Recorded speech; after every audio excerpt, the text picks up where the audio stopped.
So, another love reading. Hindi to para sa lahat. Takes what resonates and leave the rest. This is a timeless reading. So, kung kailan nyo ito mapanood, if naka-resonate kayo, then this might be for you.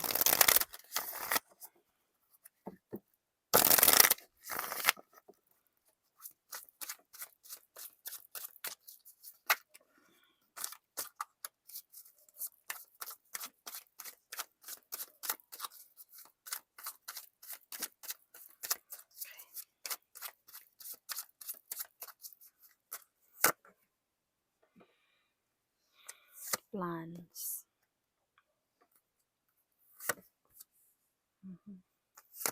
Sorry.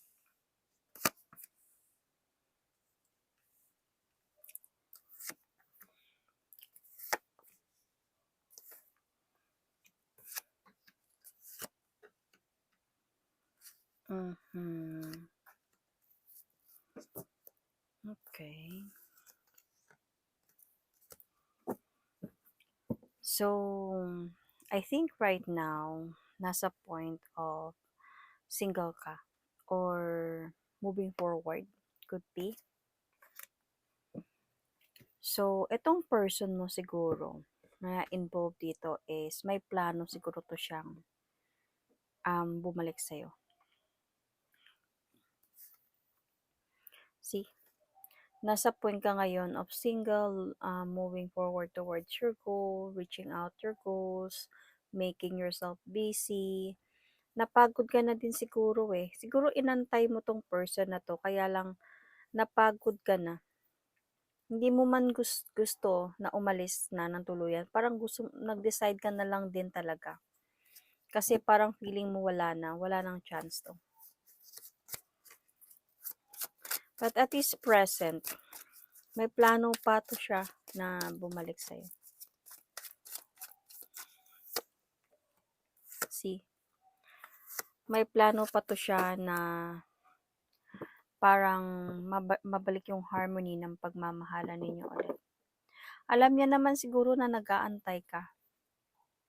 Kaya lang nasa point siya ng hindi siya sure eh, sa mga pwedeng mangyari. Pero, nagtalo ata kayo nito eh. Pero para sa kanya, meron pa rin talaga siyang willingness na bumalik. Ayusin yung mga dapat ayusin. So, yung challenge dito is, yung bang paano ka magkaroon ng peace of mind. Kasi, magulo isipan mo dito eh. As a point ka, yes, you are trying yourself na to reach out, to be happy, might be to open up your doors sa mga new possibilities in life, like bagong maliligaw, kausap. You are trying your best talaga. Kaya lang magulo isipan mo about this person na hindi mo maintindihan kung bakit hindi mo siya makakalimutan.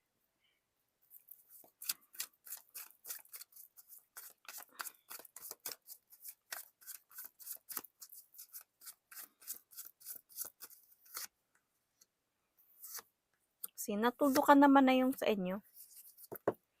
Kaya lang, hindi mo lang talaga magets kung bakit hindi mo siya nakakalimutan. Parang part of you, you still want this person to do some effort pa talaga towards your towards you. And nahihirapan ka pa talagang tanggapin siguro ang katotohanan dito. Pero hindi mo to ino-obvious sa public, ganyan. Parang kung makikita niya man to, kung makikita ka man niya, is may isip niya na parang okay ka na, naka-move on ka na. Pero honestly, you're not. Kasi in the distant past pa lang, dati na pala kayo nitong hiwalay eh. In the distant past pa lang, hindi ka talaga naka-move on. Masakit to sa'yo, nahirapan ka talaga makapag-move on about sa nangyari. So, in the recent past, kasi parang as a point na, wait lang. kinat ko kasi pinatahimik ko muna yung doggy ko. Anyway, sa recent past tayo.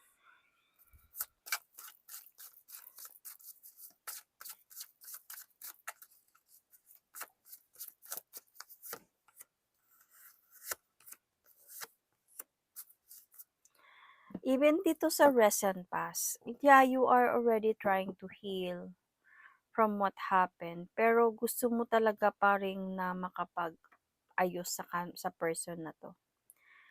Um, Parang as a point na same pa rin until now, at this present.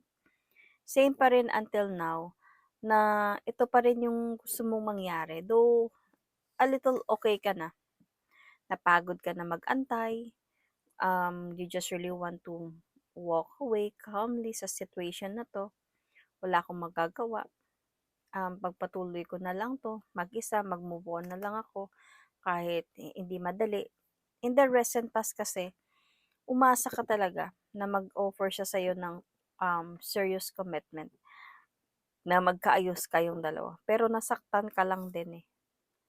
So, kaya dito ka na talaga nag-decide na, mag-heal, mag-move on. Parang dito mo na parang nakikita na nawasak na pala talaga kaming dalawa. So, for the best outcome, you just really need to, um, decide. Kasi 'di ba sabi ko, malalim pa yung mga iniisip mo. Hindi ka pa talaga desidido sa pagmo-move on. Though nag-i-start ka naman na, kinakaya mo na, pero malalim pa yung mga iniisip mo dito, eh. So, for the best outcome, you really need to decide na din, especially para sa sarili mo. Yun talaga yung kailangan mong pagdesisyonan dito. But, in the immediate future, babalik kasi to, eh.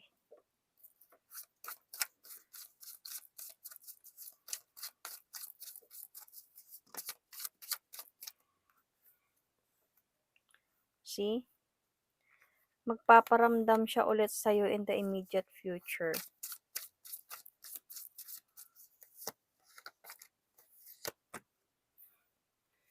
Kasi 'di ba plano niya na 'yun, 'di ba sabi ko, nagpaplano siya na bumalik.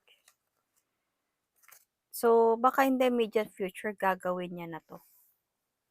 Babalik na talaga siya para ayusin ang lahat, mag-focus na din sa inyo. So, the factors that affecting the situation dito is honestly, yung paano kayo mag-umpisa ulit.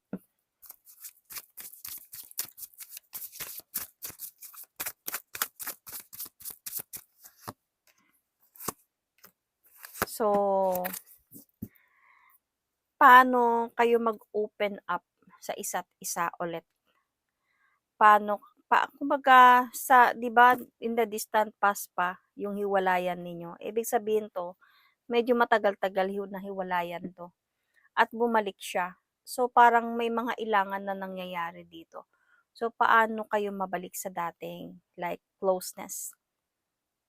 Because you really need to start a new chapter talaga dito.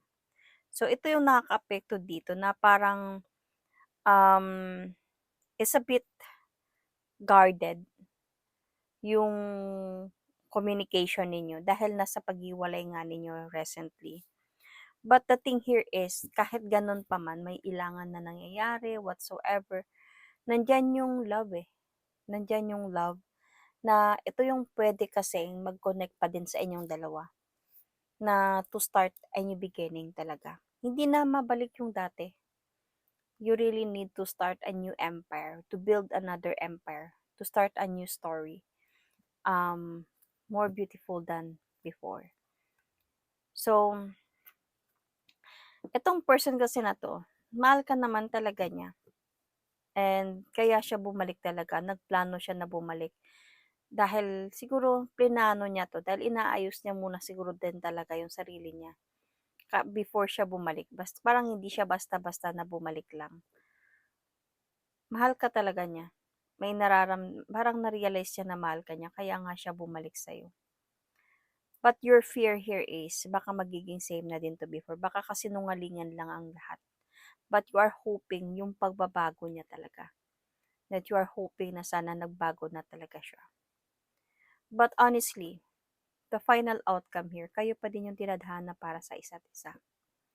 Kumbaga, pinaghiwalay kayo before for a reason, to learn some lesson, and to learn individually. Matuto ka mahalin yung sarili mo. Kasi 'di ba hindi madali sa'yo yung pag-move on. Parang malayo ka pa din sa sarili mo until sa this present parang nasa point ka na na kinakaya mo na. Parang dahan-dahan na, focus ka na sa sarili mo, self-love. Parang parang dahan-dahan ka nang naghi-heal, nagiging kontento. And siya din, of course, may mga nangyayari din pagbabago sa sarili niya. So, it happens para matuto kayo sa mga lessons niyo. Siguro before pa, nung kayo pa noon, may mga bagay na parang nawala sa inyo, na sobrang focus sa pagsasama ninyo, nawala na. Nawala na yung pagmamahal niyo sa sarili niyo, nawala na yung tiwala. May mga weakness na kasi yung palaging nagseselos, nag-aaway, nag-i-stalk, whatsoever, magulo isipan, masakit ang ulo. So, kaya binigyan kayo talaga ng pagkakataon to have some space. And dito sa pagbabalikan ninyo, nagkabalikan kayo for a reason as well. Because you are meant to be, with the Lover's card and the Two of Cups here. Kayo talaga para sa isa't isa. So, signs. I can see signs here. Gemini. Slight lang yung Gemini dito, not totally. Baka sa part mo lang din to. Hindi pwede maging sa kanya. I can see Capricorn, you might be dealing with. Cancer, Scorpio, Pisces.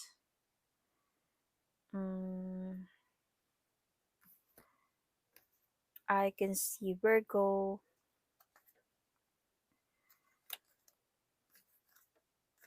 Sagittarius.